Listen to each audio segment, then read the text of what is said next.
You are listening to Science Coast with Mallory Havens and Chris White. And today our guest is Toni Fitzpatrick. Hey, Toni, thanks for being on the podcast today.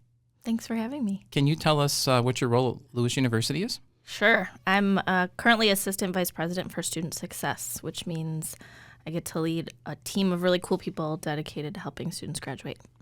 Awesome. Today we're going to be talking about student success and in particular first-generation students. First-generation college students are students who are the first in their family to attend college.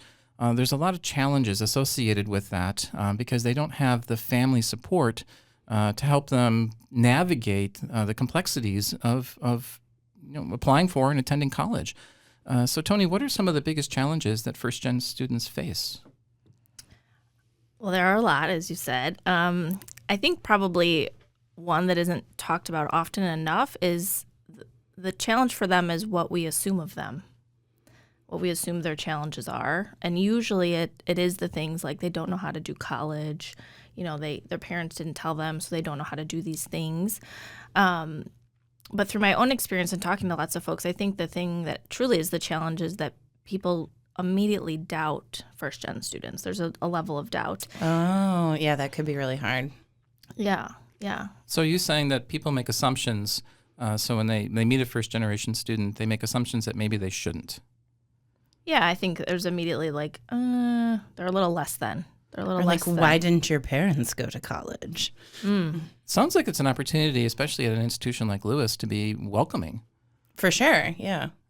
I think at least in the K through 12 system, there was such a push to get people into college that probably everyone has a basic idea, maybe not the nuts and bolts and fundamentals of it, but yeah, you shouldn't assume just because their parents or other family members had a different career choice that they're not super smart and ready to rise to the challenge. Right. And that's something I think for me looking back, it was like I always could do it. I just doubted whether I could. And I was lucky in college to have people who showed me I could. They believed in me. It was just in the way they interacted with me, I could tell, like, I got this, like I could do this. So there's a self-confidence factor to this as well. Yeah, absolutely. So you're a first-generation college student? Yes. Oh. Yes. So yes. Is it okay? I think that maybe I'm a little bit ignorant. I hear the term first gen, and when I did the introduction, I even said the first one in their family to go to college. But is it that clean cut, or is there? What is a good way to define first generation? I think that's right. Yeah, first in their family to go to college. So meaning, other family members may have started college and didn't graduate, but nobody in their immediate family has graduated from college. Because I always wonder about myself, to be honest with you. My mom and dad got married out of high school. And my dad was accepted into college, but he didn't finish college. And, they started having babies like immediately. And most of my aunts and uncles were all factory workers. And so I've always wondered, what does that make me? Right? I would say that makes you first gen. Because it was always a situation where I was expected to go to college. And my parents were always like, you are going to college. And I was very supported at home. Education was always a priority. And later in life, when I was, my mother went back to college, but when I was an adult. And so it's just, I felt like, I don't feel like I'm a first gen kid though. I don't. I think you are. Yeah. And I think actually you just brought up something else too. I think that's one of the difficulties is a lot of times it's assumed that the parents don't know how to help the student, which sometimes is true, but a lot of times the parents are like the biggest cheerleader of that student, and like for me, my parents it was all about education. They never went to college, but it was clear that I was going to go. They were my biggest cheerleaders, but then also there's a ton of pressure that came from that. And so that's something our first-gen students are dealing with too, is like, oh my God, this is so cool. I'm here, but oh my gosh, I'm here. And I have to like make this happen for my family. It's a lot. Yeah, I'm not a first-gen college student, and so I think like my family has a long, rich history of getting college degrees and then kind of doing something else. But I do come from like both of my parents had degrees, and my grandpa was a college professor, and my other uncle's a dentist, and all this. So to me it was just kind of always assumed, and I don't know personally what any of those challenges were because I maybe had my hand held in some ways regarding that. Just the assumption obviously was there for college, but also the process of how to do it. And I had an older sister who went 2 years before me. So. And you probably believed you could do it. Yeah, for sure. Yeah. I also think there's an emphasis. Children. How often do children do or follow in the footsteps of their parents, especially if they get along well with their parents? And it's the examples. And it's getting slightly off topic. I know that in the underserved communities, they often talk about role models, and we need to give role models to these students so that they can see that people like them do pursue these types of careers. And is college the same way? So if they don't, you have to have a familial role model in order to be able to see yourself as a student at a university? I mean, I think that's probably true for some. But I think also, your parents not having a college degree and working long hours for less money, working 2-3 jobs, there's so much that our first-gen students learn from that in terms of hard work, pride, integrity. There's so much that they do get, the role modeling that does happen from their parents. But I think, it is important for them to see somebody who's made it in college. Maybe it's somebody, who was in their high school a year ahead of them or a couple of years ahead of them, and they're seeing that experience or that role model. So what do we do here at Lewis University to support students who are first gen? Sorry. She's like accumulating that long list in her head because I think it is pretty long. Oh my gosh, yeah. I mean, I think we have to inherently believe in every single one of our students. And that's not like, oh, we need to have a workshop and we need to get stickers that say, we love first gen students. We do need to do those things. We need to celebrate. But I think we have to check ourselves and ask ourselves, why, when I look at a group of students, do I feel like some of them can do it and others cannot? Yeah, I think especially if you have an implicit bias that you don't realize and you treat students unintentionally differently as a professor, that can have a huge impact. I know other professors who try not to keep in their mind how any particular student is doing so that they don't treat them with a bias. And every single time I try to tell my students, you can do it. No, you've got this one. Sounds like growth mindset. Oh, that's the mindset. And, for sure. And so this notion that, we can work with every student who shows up at Lewis University and work with them to find the path that will allow them to achieve the goals that they've set for themselves. Yeah. As opposed to saying, you know what, you're not really cutting it. So maybe you should go someplace else. You're not good enough for us. Right. But, or fueling the doubt, right? The students already have the doubt. So if they get an exam back, it's a low grade, they're already down. They're like, oh, great. Yeah, I can't do it. And so having professors that even if it is a low grade, that there's no, you can pick up, you can do this. I believe that you can do this. I try to, when I have students that are getting a low grade on an exam, I write notes on there make sure you use the free tutors and you can come to my office hours and give them a list of things that they can do to help themselves as opposed to just handing back a low grade. Yeah. I mean, those little things mean so much. Yeah.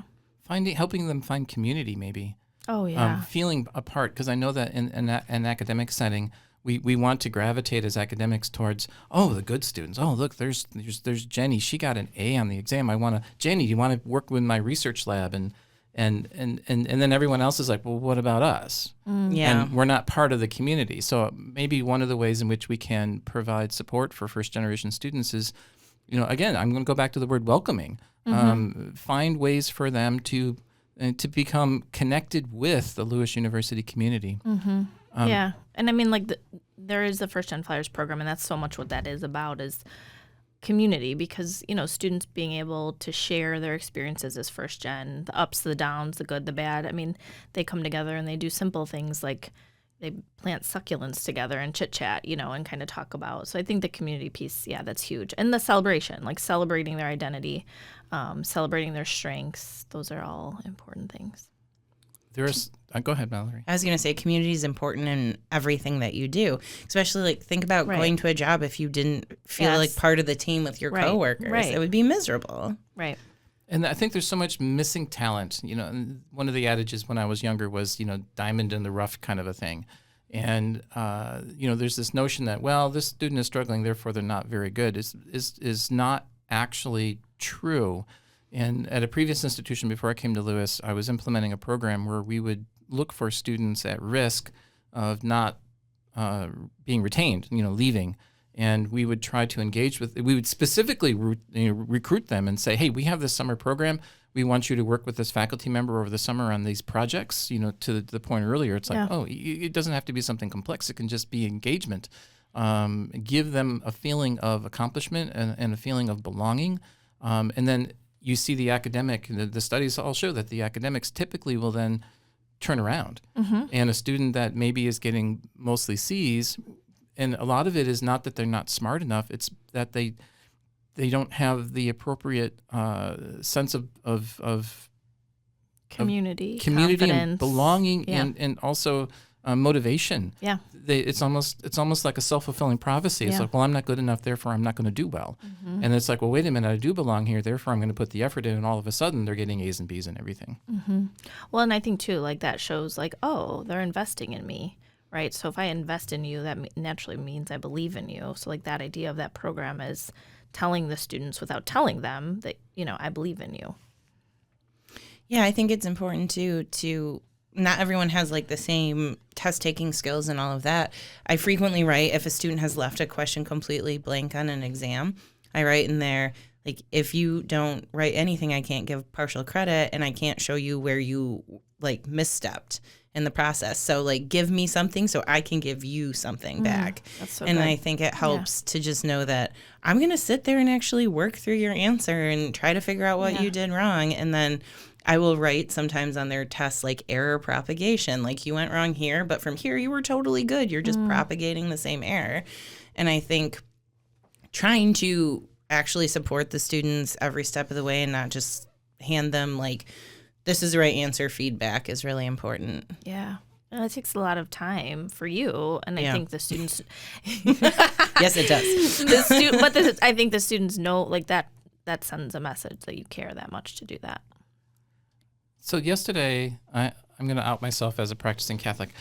Yesterday at Mass, we had a visiting priest, and he was talking a little bit about these topics. And one of the things he said is that Jesus Christ was not about standards, was not about holding people accountable, was not about saying you're worthy enough, but was in fact looking at how, like, who did he hang out with? He didn't hang out with the people who were the most devout. He hung out with the people who needed him most. Right. And so from that model, as collegiate educators, we should look for the students who need us most. Yeah. And then find ways to engage with them. Yeah. And it's not about building barriers. It's not about holding standards and keeping people away, but it's about going out and gathering the people who are struggling and saying, how do I help you be successful?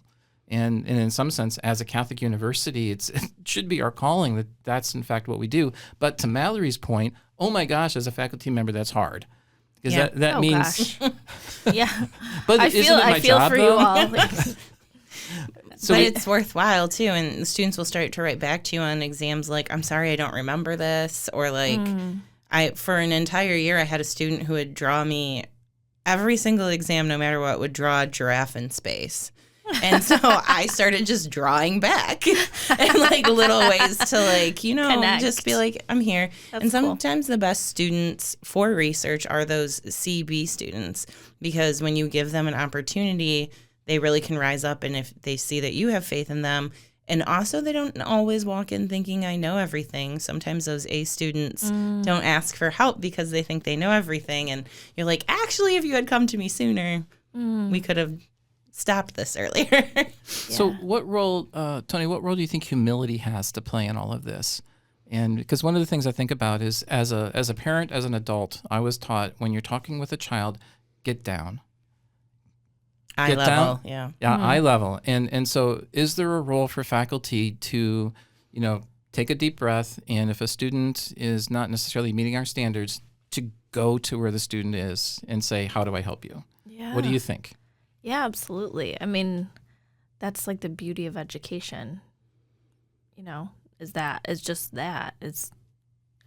We say it all the time here, but meeting students where they are. I think that's but it does take kind of, as you said, take a breath. Like, what is most important here? What is really most important? What's most important is my students learn, and it has to be beyond the letter grades. Like, I have to take a breath. But I mean, going back to what you were saying, I realize it takes so much time, and there's so much demand on professors' time. So I get it. It's not an easy thing, but yeah, I think it is a matter of taking a breath and really meeting students where they are. That's the benefit of smaller class size, though, right? If I had a class of 500, I couldn't do that. Yeah. If you could give one piece of advice to a brand new faculty member who's just starting their career in academia, in higher education as an instructor, what might that be? Maybe taking time before they enter the classroom to reflect on their own experiences going through K through 12, going through higher education. How did they get there? What were the ups and downs? Who helped them?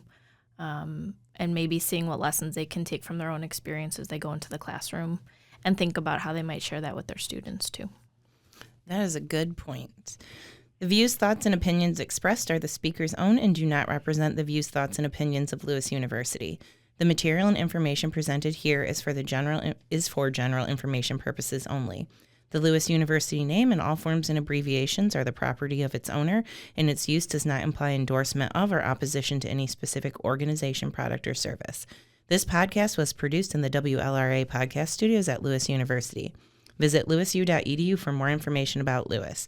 You've been listening to Science Coast with Mallory Havens and Chris White and Toni Fitzpatrick. Bye.